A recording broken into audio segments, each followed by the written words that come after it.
Since Godzilla first stomped onto the big screen in 1954, the kaiju has captured the imagination of audiences worldwide, but behind the scenes, the journey to bring this iconic creature to life hasn't always been smooth sailing. From production disasters to intense creative differences, the history of Godzilla films are just filled with moments of real-life drama and struggle. Now, obviously, Godzilla has his roots in World War II and the bombings of Hiroshima and Nagasaki, but those are very much disturbing in and of itself.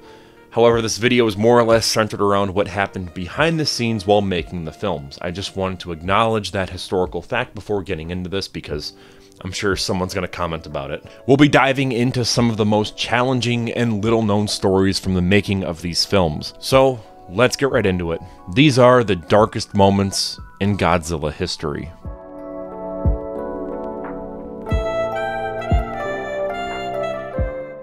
Kenpachiro Satsuma faced severe danger while filming Godzilla vs. Biollante during the lake battle scene, when he was electrocuted by the lights in Godzilla's dorsal fins. Godzilla vs. Biollante is a film that involves heavy usage of water.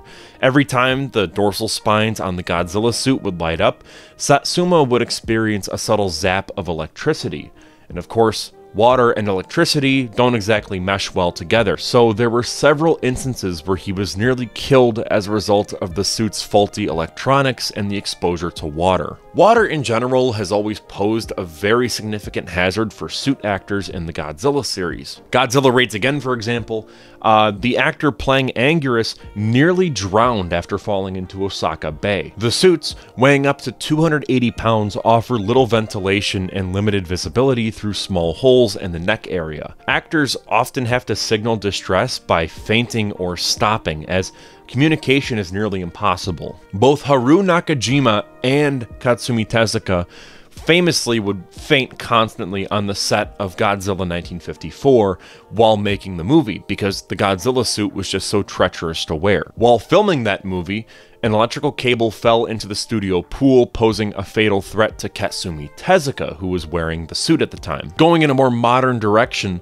the modern-day suits are filled with even more electronic components for facial movements, adding to more difficulty and more hazard. In Godzilla 1985, Satsuma's suit malfunctioned, sending repeated electrical shocks throughout his entire body, which he described as feeling like punches to the back of the head. Throughout the history of the Godzilla franchise, the suits have also caught fire, and the filmmakers would just use the footage of that, suit burning with the actor inside as if it was no big deal. Mind you, no one has actually died while wearing a Godzilla suit.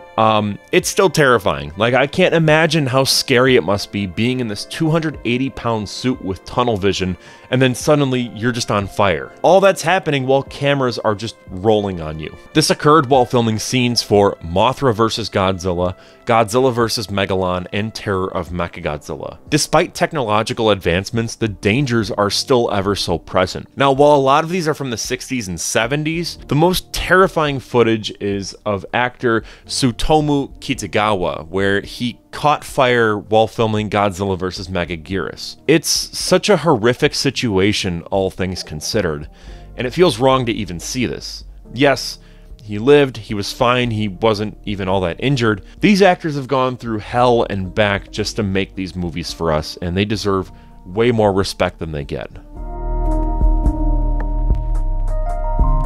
The burning Godzilla suit was essentially a death trap to wear. While yes, it was the first Godzilla suit to utilize a ventilation system to cool the wearer down, it was still insanely dangerous and would have OSHA just frothing at the mouth. For those unaware, the burning Godzilla suit was the exact same suit used in Godzilla vs. Space Godzilla, but with some major alterations. To achieve Godzilla's burning look, large sections of the suit were ripped out, removed, and replaced with about 200 tiny red, orange, and yellow light bulbs, covered by semi-transparent vinyl plates. The suit also had a mechanism to emit steam from various parts of Godzilla's body, and the eyes were modified to glow electronically. While these enhancements made for a stunning visual effect and one of the best Godzilla designs ever, they introduced significant dangers for the suit actor Kenpachiro Satsuma. The steam emitted was pure carbon monoxide, a toxic gas that caused Satsuma to faint multiple times while filming. So again, while there was a ventilation system, it was essentially just pumping carbon monoxide just right into the guy's face. Just brutal. During the production of the 1971 film Godzilla vs. Hedorah, the actor portraying the monstrous Hedorah the Smog Monster faced an unexpected and harrowing ordeal. While on set, he suddenly had sharp stomach pains and was rushed to the hospital. It was discovered that he had appendicitis, an urgent medical condition that required immediate surgery or else he would die. However, there was a significant complication. The Hedorah suit was very intricate and cumbersome. It would take hours to remove the suit, time that the doctors just simply didn't have given the urgency of the situation. The medical team had no choice but to proceed with the surgery while the actor was still wearing the suit. This already extraordinary situation took an even more dramatic turn when, during the operation, it was discovered that the actor had an unusual resistance to painkillers.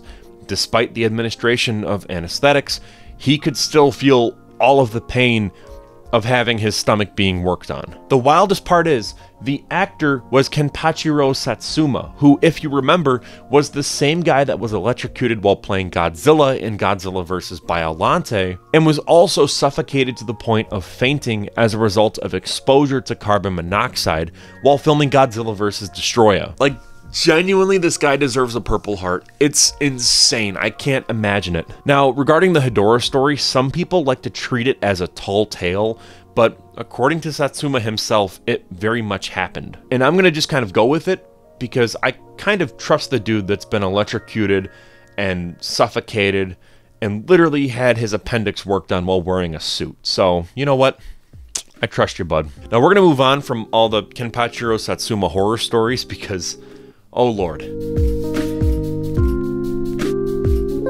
During the filming of Varan the Unbelievable, which was initially planned as a 1958 Japanese-American co-production for American TV, there was this major incident involving Haru Nakajima, the actor who played the monster Varan. During production, Nakajima suffered severe burns to his torso from an explosives mishap on set. An urban legend states that Nakajima's genitalia was completely blown off by the explosions, but that just flat out isn't true, and I could not find a reliable source on that information. I never want to have to Google that stuff again, but just trust me on this, it didn't happen. I'm adding this in post because it does kind of feel like I'm just saying, you know, just trust me, bro.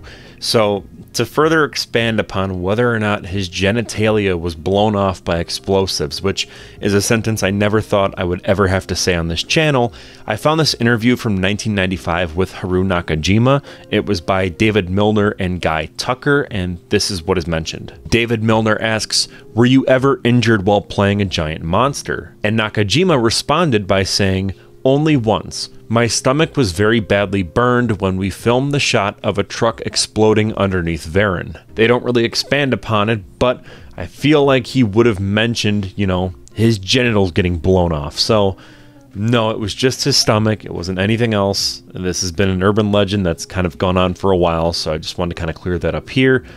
No, Haru Nakajima did not get his genitals blown off. Again, can't believe I have to say that on here. This is crazy. During the Showa era, a variety of monster suits brought Godzilla and his adversaries to life.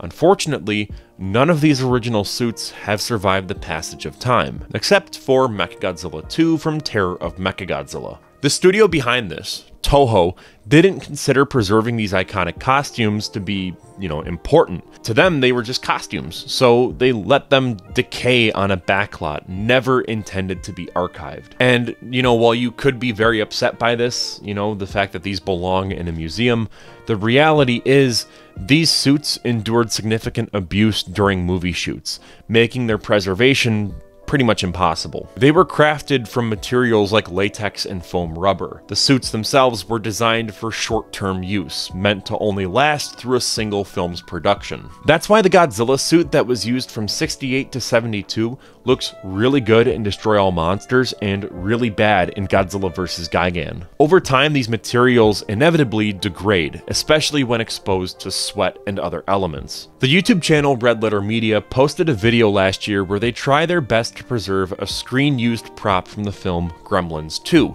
However, it becomes clear that these puppets were never meant to last. It's just foam latex, and they were designed to work for, you know, a couple of weeks of shooting over 30 years ago. Made of foam latex, which over time just dries out and kind of shrinks a little and becomes brittle. The paint also becomes brittle and starts flaking off. So this picture has sort of left the Godzilla side of the internet and has been well known as a cursed image of sorts. But I feel like not a lot of people know about the origin of it. Many just say it's a rotting Godzilla suit and it looks very terrifying, which, yeah, it does. This is actually not a suit. It's an animatronic from Godzilla 1985, or The Return of Godzilla. To make everything even more terrifying, this is 20 feet tall. If you want proof, here's what it looked like while they were filming. So yeah, I feel like even with context and backstory, it's even more terrifying, all things considered. And with all of that out of the way, I'm Cole McCormick, you're watching Firewood Media. Consider becoming a member to support the channel. It's kind of like Patreon, but it's all through YouTube. For just $1.99 a month, you'll receive member shoutouts, your name featured as an executive producer in all of our film projects. There's going to be a members-only podcast and some behind-the-scenes stuff that you won't find anywhere else. You don't have to if you don't want to, it's just an extra perk for anyone that wants to support the channel while getting some unique content. Either way, thank you so much for watching, and I will see you in the next one.